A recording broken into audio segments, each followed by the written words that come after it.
Greetings YouTube, I am the Reef Dork, and today I'm going to give you my first impressions of the ALR Algae Reactor.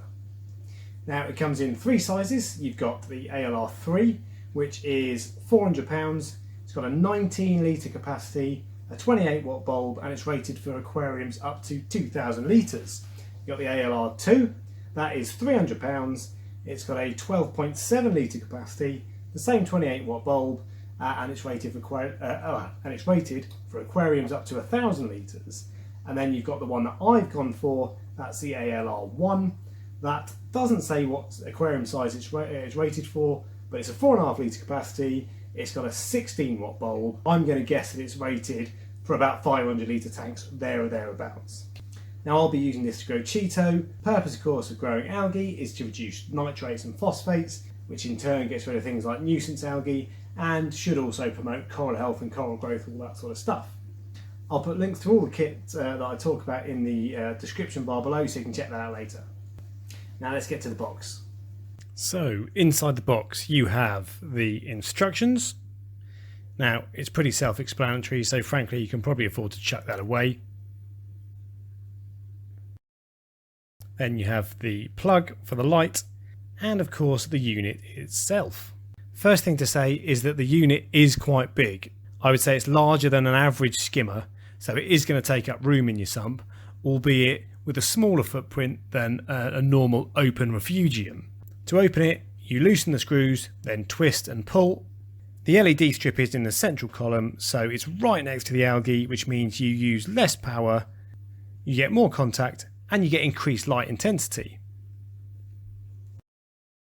At this point what I would say is that ALR don't release the technical specification, so they don't tell you what spectrum it runs at, so I can't tell you if it's the ideal colour temperature. I suspect, given that they don't tell you that it isn't, but I'm still expecting it to do a very good job anyway. Looking at the cradle, I think it's going to be pretty easy to empty. It does have these little feet on it that I think you're only going to use when you set it up. If you put the cradle on top of the unit itself in your sump, you're going to have an almighty sump. It makes it far too tall. So all you do to set it up is put the Cheeto in,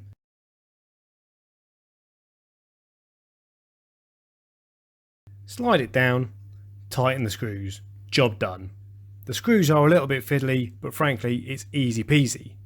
Now please excuse the cat, I know you don't get this sort of stuff with BRS TV, but what Fred Titmus has just noticed is that the unit doesn't come with a pump. So firstly you're going to have to spend another 40 quid or so on a pump, and secondly the pump isn't integrated, so that adds to the footprint of the unit.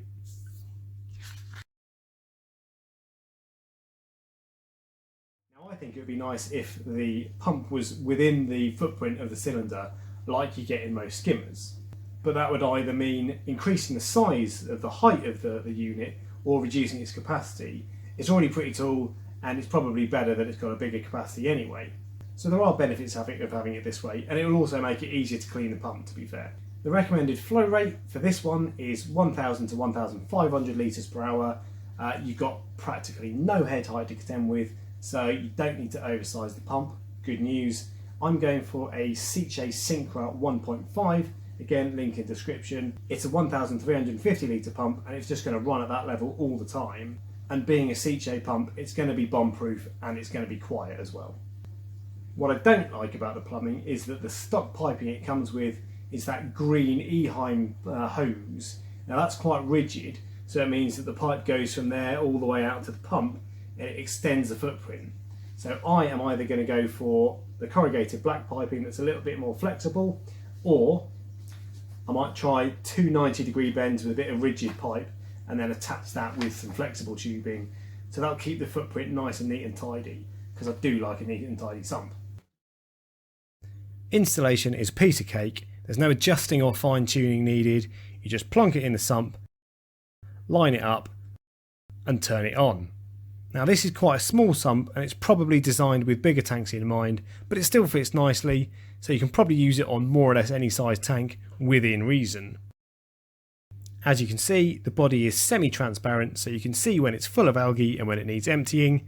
That does mean you get a little bit of light spill, but it's a lot less than a typical open refugium. Conclusions then. Well, it is quite expensive at between 200 and 400 quid, when ultimately all you need to grow Cheeto is a 30 quid grow lamp from eBay. And it probably won't be quite such a good place as a normal open refugium to grow copepods. However, it saves space, and in a busy sump like SPS reef keepers always have, that is invaluable. And also for me, it'll reduce light spill into my living room, which is a big sell, particularly with the missus, and it'll stop those little strands of Cheeto getting into your skimmer pump and your return pump and clogging them up, and that is the bane of my life. Now, I've only had it running a couple of days and it's on a brand new tank that's very lightly stocked, so I can't tell you really if it grows Cheeto or if it reduces the nutrients, all that sort of stuff. But if it does grow Cheeto well, and I'm expecting it to do so, then this thing is an absolute winner. Overall, my first impressions are it's a great idea, a great bit of kit. I can't wait to see how it works out long term. So I hope that's been of some interest to you. If you've got any experience with algae reactors, or if you've got any comments or questions that you want to ask, put them in the comment section below. Otherwise, if you enjoyed the video, give me a thumbs up and subscribe for more reefing content. Until next time, I have been the Reef Dork.